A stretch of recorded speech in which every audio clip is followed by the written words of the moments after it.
به نام خدا. نمکی قسمت آخر. عزیزای دل، قصه به اونجا رسید که دیو از خواب بیدار میشه و اوضاع رو میبینه و دود از دلش در میاد و پسر پادشاه هم بهش میگه اگه میخوای شیشه عمرتو نشکونم، هر کاری که بهت میگم باید انجام بدی. اولین کاری هم که میکنی این دخترها رو از هر کجا که آوردی میبری و سر جاشون میذاری. و دیوم همین کارو انجام میده. و بشنویم ادامه داستان. خلاصه دیو بعد از اینکه دخترها رو به شهر و دیارشون میبره، برمیگرده پهلوی شاهزاده. شاهزادم بهش میگه حالا برو کنج حیاط تماشا کن، ببین چطور شیشه عمر تو را میشکنن. دیو تا اومد به خودش به جنبه، شاهزاده شیشه عمر دیو را زمین زد و او هم دود شد و رفت هوا.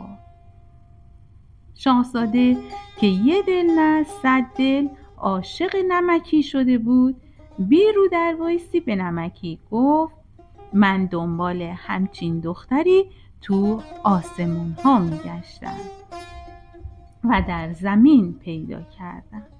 هر طور که هست باید زن من بشی و زود تو رو به ولایت خودم ببرم و به پدر و مادرم نشون بدم و خوشحال بشن و بساط عروسی راه بندازن. نمکی که خیلی آشفته بود و نگران مادر و خواهرش بود گفت من به شرطی زن تو میشم و همه جا با تو میام که اول مادر و خواهرمو ببینم. شاهزادم قبول کرد. نمکی رو برد پهلوی مادر و خواهراش. نمکی تفصیل حال خودش و شهر قصر دیو رو از سیر تا پیاز برای مادر و خواهرش نقل کرد. اونها خوشحال شدن که بعد از این همه ماجرا جون سالم به در برد و بعد قرار شد که دست جمعی با هم به ولایت شاهزاده برن.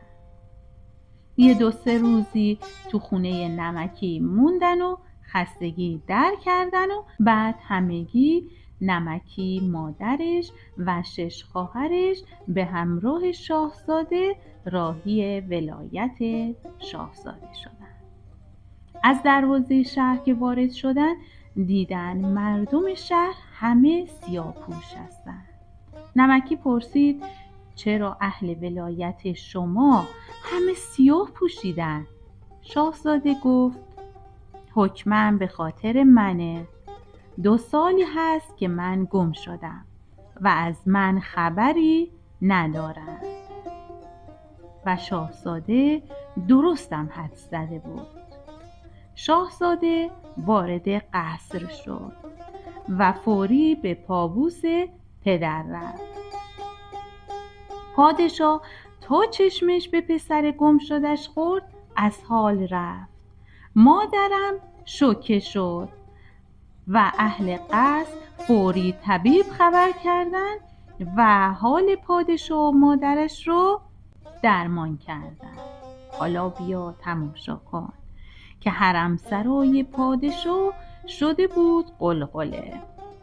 زن و مرد، بزرگ و کوچیک دور شاهزاده جمع شدند. خوشحالی می کردن.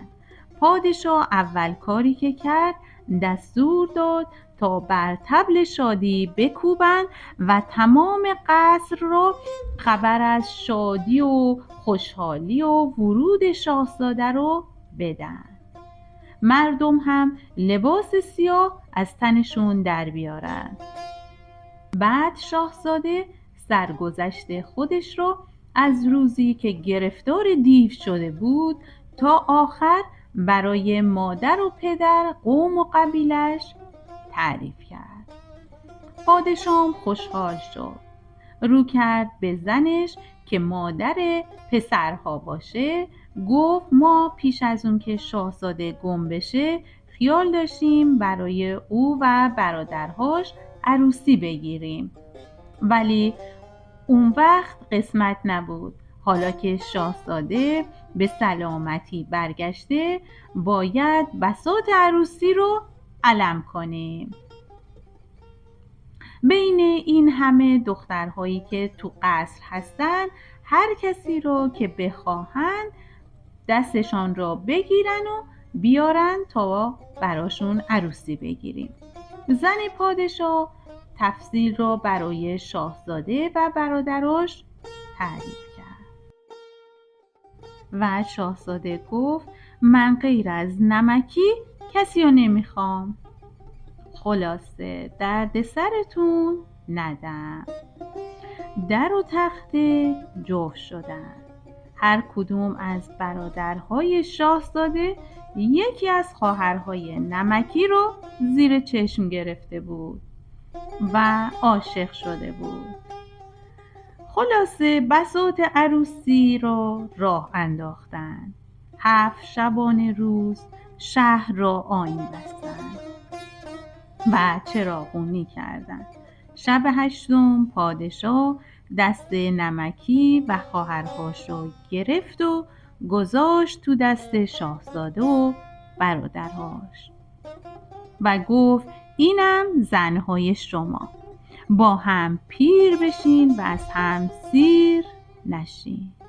هر کدوم از این دخترها رفتن توی قصری تا بودن به خوبی و خوشی زندگی کردن.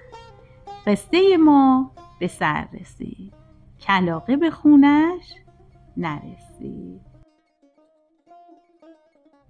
برای شنیدن داستان‌های دیگر ما لایک یادتون نره و چنل ما را سابسکرایب کنید و زنگوله رو فعال کنید. سپاسگزارم.